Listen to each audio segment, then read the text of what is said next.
নমস্কার বন্ধুরা, আবার একটা রেসিপি নিয়ে চলে এলাম। পাকা তালের পায়েস। তা দুর্দান্ত খেতে হয়, একবার অবশ্যই বানিয়ে দেখবেন, আপনাদের খেতে খুবই ভালো লাগবে। আর ভালো লাগলে অবশ্যই কমেন্টে জানাবেন। আর কিভাবে বানালাম রেসিপিটা আপনাদের কাছে প্রথম থেকে শেষ পর্যন্ত দেখার জন্য অনুরোধ রইল। চলুন তাহলে শুরু করা যাক। তালের পায়েস বানানোর জন্য প্রথমে 1 লিটার দুধ বসিয়ে দিয়েছি। এবার এটাকে ফুটতে দেব। আর এখানে আছে 50 গ্রাম গোবিন্দভোগ চাল আছে। এবার এখানে নিয়ে নেব ঘি নেব।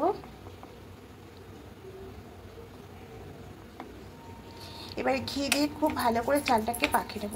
চালটা প্রথম ধুয়ে নিয়ে তারপরে ঘি দিয়ে মাখাচ্ছি। চালটা বেশি ধুলে হবে না, একবারে একটু জল দিয়ে ধুয়ে নিতে হবে।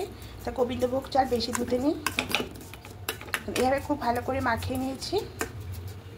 আর এবার এদিকে দুধটা বসিয়ে খুব ভালো করে ফুটতে দেবো। এটা খুব ভালো করে ফুটতে শুরু করে দিয়েছে।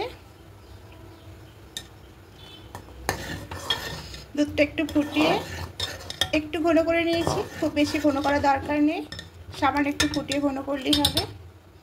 এবার এখানে যে চালটা রেখেছিলাম এই চালটা এবার দিয়ে দেব।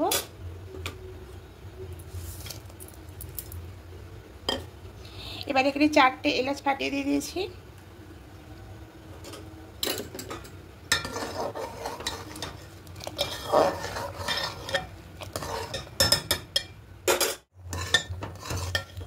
চালটা সেদ্ধ হয়ে এসেছে। এবার এখানে চিনিটা অ্যাড করব।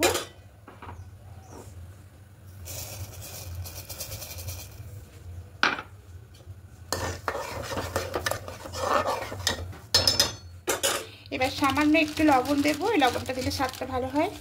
এই 1 চিমটি মতো লবণ দেব, দিয়ে খুব ভালো করে মিশিয়ে নেব।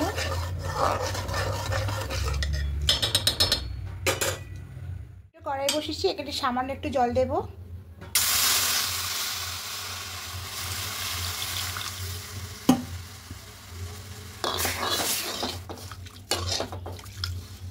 যেহেতু কড়াইটা আগে থেকেই বসানো ছিল তাই জলটা গরম হয়ে গেছে। এবার এখানে কিছুটা তালের মাড়ি দিয়ে দেবো।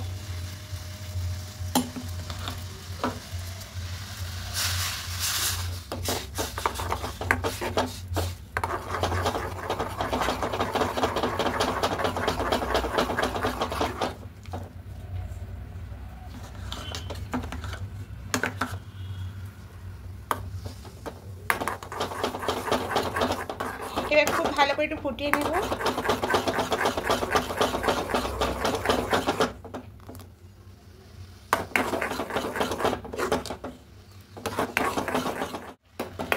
এবার গ্যাসটা অফ করে দেব।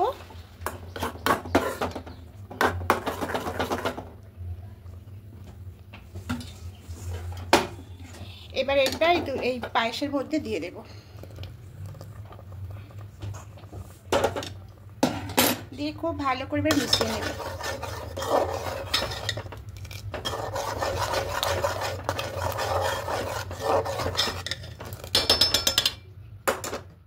পায়েসটা একদম হয়ে গেছে। এবার গ্যাসটা অফ করে এটা নামিয়ে নেব। এই পায়েসটা একদম রেডি হয়ে গেছে। এবার এই উপর দিয়ে একটু কিশমিশ ছড়িয়ে দেব। তা বন্ধুরা অবশ্যই বানাবেন, খেতে খুবই ভালো লাগে। আর আমি অনেক কিছুই জন্মাষ্টমীর দিন বানিয়েছি তালের, তা একটা একটা করে আপনাদের কাছে পোস্ট করব। আর আমার রেসিপিগুলো যদি ভালো লেগে থাকে অবশ্যই কমেন্টে জানাবেন, একটা লাইক করে দেবেন। আর নতুন বন্ধুর কাছে অনুরোধ রইল সাবস্ক্রাইব করে পাশে থাকার জন্য। আমি আরও নতুন নতুন রেসিপি নিয়ে আসবো। আজকের মতো টাটা।